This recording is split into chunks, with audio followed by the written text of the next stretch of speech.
I will never forget that sound. The splash itself was nothing unusual, just the kind you'd hear when someone dives into water. But the scream that came after, that was different. Raw, jagged, desperate. The kind of sound a body makes when it knows it's in danger before the mind can catch up. And I stood there, hidden behind the curtains, watching him fight against the water. My wife's lover. The man who thought he could swim in my pool, eat at my table, and sleep in my bed when I wasn't around. I didn't blink. I didn't flinch. Because this wasn't an accident. This wasn't fury boiling over. This was deliberate. We had been married for 11 years. From the outside, we looked flawless. 2 cars in the driveway, a picture-perfect house, laughter over dinners with friends. She shined back then, my wife. People called us the couple others envied. And for a while, maybe we were, but comfort is deceptive. It dulls you. Slowly. You stop noticing what's missing until silence becomes unbearable. She stopped reaching for my hand. She stopped asking about my day. Her smile became practiced, like the polite curve of someone entertaining a guest they didn't really want around. At first, I blamed myself. Maybe I had become boring. Maybe work had drained too much out of me. So I tried harder. Flowers, dinners, little trips away. But when someone's heart already belongs to another, all your efforts become background noise. The signs were there, subtle but clear, like cracks creeping across glass. A hair out of place. Wine glasses in the sink when I hadn't touched wine. A towel left damp in the bathroom while I was gone all day. And then, always, the pool. Chlorine leaves a distinct trace in the air. Some nights when I came home early, I'd catch it faintly, though I hadn't gone near the water in weeks. Neither had she.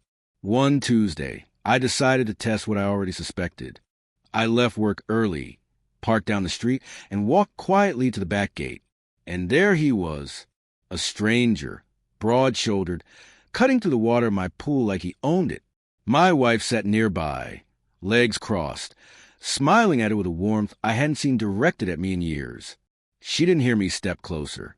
She was too busy laughing at his words. That moment shattered something inside me, but at the same time, it sharpened me. I felt no wild rage, only cold clarity. Revenge, I realize, must be precise. Anger leads to mistakes.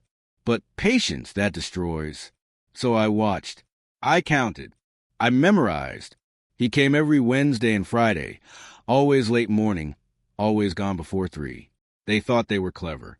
They weren't. I documented everything.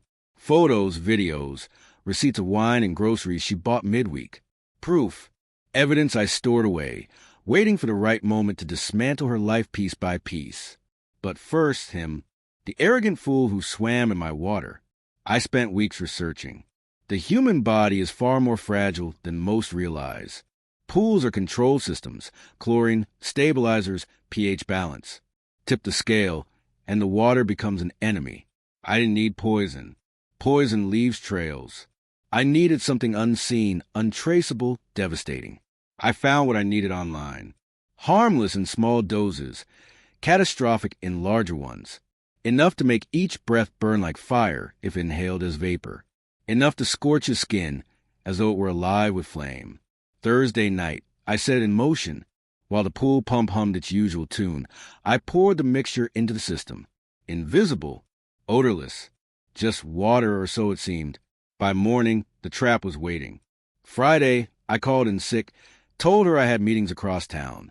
She believed me without hesitation. Liars always assume no one else sees the truth. By noon, he was there, right on time. Shirt off, muscles flexed, dripping confidence. She kissed him quickly, nervous, but enough to twist a knife inside me.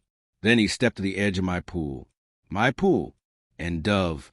The scream erupted seconds later. His body jerked violently, flailing as though the water itself had turned hostile. He clawed toward the surface, coughing, gasping, eyes bloodshot, skin blotched with red welts.